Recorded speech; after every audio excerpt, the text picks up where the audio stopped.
شہرت اور پیسہ دونوں ہی حاصل کر لیے، حتیٰ کہ اس کی زندگی میں اس لیٹر کی اصلیت بھی سامنے آ گئی۔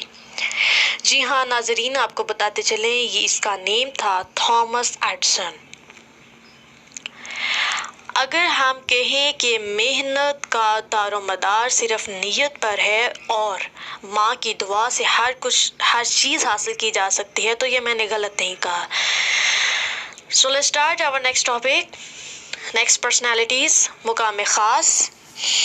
میں ایک MBBS کا طالب علم تھا۔ آج میری یونیورسٹی میں ایک عظیم معلم شیخ احمد دیدات کا خطبہ تھا۔ ان کی ہر بات میرے لیے مشرِ راہ تھی۔ نہ جانے میں ان کی بات کو بہت غور سے کیوں سن رہا تھا اور یہ میرے دماغ میں نہ چاہتے ہوئے بھی حفظ ہو رہی تھی۔ میں مانتا ہوں کہ میرا تعلق ایک مذہبی گھرانے سے تھا۔ میرا نماز کی طرف بہت رجوع تھا۔ میں نے اپنے پیچھے بیٹھے تمام لوگوں کو دیکھا اور پھر ایک بار اس خطیب کو یعنی کہ شیخ احمد کو دیکھا اور پھر دوبارہ اس عوام کی تعداد کو دیکھا اور پھر شیخ احمد کو دیکھا۔ شیخ احمد کے سامنے بہت وسیع اور عریض حال میں بیٹھی بہت زیادہ عوام تھی۔ میں نے اپنے دل سے یہ سوال کیا، کیا اللہ مجھے اتنا علم عطا کرے گا کہ میں ان لوگوں سے مخاطب ہو سکوں؟ اگر میں یہ کہوں کہ یہی میری زندگی کا سوال تھا جس نے مجھے اس ٹرننگ پوائنٹ پر رکھا تو یہ غلط نہ ہوگا۔ میں نے بہت زیادہ کتابوں کا مطالعہ شروع کر دیا۔ ایک دن میں نے اپنی والدہ سے پوچھا کہ اماں جان آپ مجھے کس اسٹینڈرڈ پہ دیکھنا چاہتی ہیں، ایز اے MBBS ڈاکٹر اور کہ ایز اے معلم؟ اور میری ماں نے مجھے بہت شائستگی سے جواب دیا، oh my lord, oh my dear son, I want to see you as a MBBS doctor and both in Islamic debaters. میں نے اپنے ذہن میں کچھ تصورات سے سوچا کہ جتنی بڑی میری ماں کی خواہش ہے، کیا میں نے اپنی زندگی میں اتنی محنت کی؟ اور پھر میں نے اللہ تعالیٰ سے دعا کی، یا میرے خدا میرے سینے کو کھول دے اور مجھے نفع والا علم عطا فرما اور میری زبان کی گرہ کو بھی کھول دے۔ بچپن میں میرے ساتھ ایک ایسا پرابلم تھا کہ میرے پاس الفاظ کی ادائیگی پراپر انداز میں نہیں ہوتی تھی۔ مطلب اسکول میں بھی اگر مجھ سے کوئی میرا نام پوچھتا تو مجھے تھڑ تھڑا کر بولنا ہوتا۔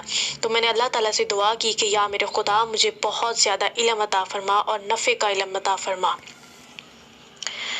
میرے والد محترم کی تنخواہ بہت قلیل تھی مگر وہ مجھے کتابیں لا کر دیتے اور جس کو میں بہت بخوبی سے مطالعہ کرتا۔ ایک دن ایسا تھا کہ میرے استاد شیخ احمد دیدات نے مجھے بہت فورس کیا اور میں نے ایک خطبہ کیا۔ اس خطبے کا عنوان تھا قرآن اللہ تعالیٰ کی کتاب ہے، یعنی اس عنوان کا میں نے سیٹ اپ 1 گھنٹے کا دورانیہ رکھا تھا مگر بحث اتنی طویل ہوئی کہ 3 گھنٹے رہا۔ اگر میں یہ کہوں کہ اس خطبے کے دوران میرے استاد شیخ احمد کی مجھ پر خاص عنایت تھی تو یہ کم نہ تھا۔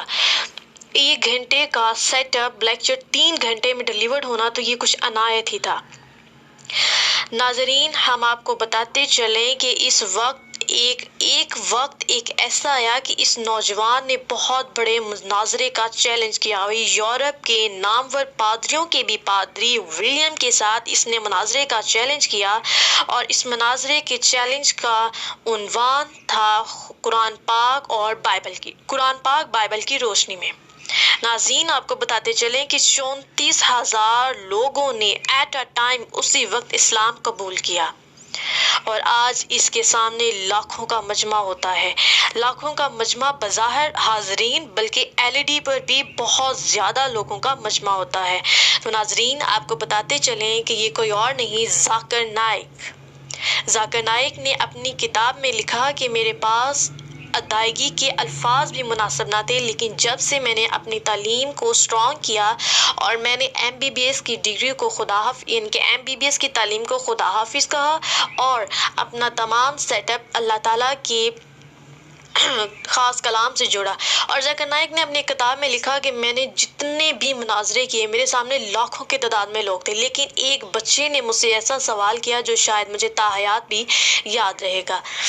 میں نے اپنی انٹرویو میں بتایا کہ اس بچے نے مجھ سے سوال کیا کہ کیا ہندو کا بچہ مسلمان سکول میں داخل کیوں نہیں ہوتا اور ایک مسلمان کا بچہ ہندو اسکول میں داخل کیوں نہیں ہوتا، حتیٰ کہ سائنس کی ریسرچ کے مطابق بچے کے ذہن پہ کچھ نہیں ہوتا، یعنی کہ ایک بچہ کیا جانتا ہے کہ اسلام کیا ہے، ہندوازم کیا ہے، تو اس کے پیرنٹس اس کو اپنی چھوٹی ایج سے ہی اس کو کیوں باؤنڈیڈ کر دیتے ہیں۔ تو یہ سوال ایسا تھا کہ جس پہ مجھے سوچنا پڑا۔ بہرحال ذاکر نائک سے ایک اور سوال کیا گیا کہ آپ کو اللہ تعالیٰ نے اوپن کوسچنز کی کیپیسٹی دی کہ لاکھوں کے مجمع کے سامنے آپ ایسے بولتے ہیں اور اس کا مکمل دلیل کے ساتھ آیت مبارکہ حدیث نمبر یعنی کہ حوالہ جات کے ساتھ آپ بولتے ہیں، تو یہ کیپیسٹی اللہ تعالیٰ نے آپ کو کیسے دی؟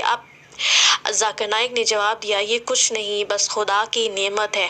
میرے مائنڈ میں ایک سیٹ اپ ہوتا ہے کہ جب میں کوسچنز کو، جو مجھ سے کوسچن پوچھتا ہے اس کوسچن کو میں دوبارہ ریپیٹ کرتا ہوں، ریپیٹ کرنے کے دوران اللہ تعالیٰ مجھے اس تمام کوسچنز کے حوالہ جات، اس تمام کوسچنز کے بارے میں احادیث میرے مائنڈ میں ریوائز کروا دیتا ہے، تو مجھ پہ اللہ تعالیٰ کا خاص کرم ہے۔ تو ناظرین، آپ کو یہ ویڈیو کیسی لگی؟ یہ ویڈیو تھوڑی سی لمبی ہو گئی ہے، اس کے لیے ہم معذرت خواہ ہیں، لیکن امید کرتے ہیں کہ آپ کو اس سے بہت کچھ سیکھنے کو ملے گا۔ اللہ تعالیٰ ہم سب کو آسانیاں بانٹنے کی توفیق عطا فرمائے۔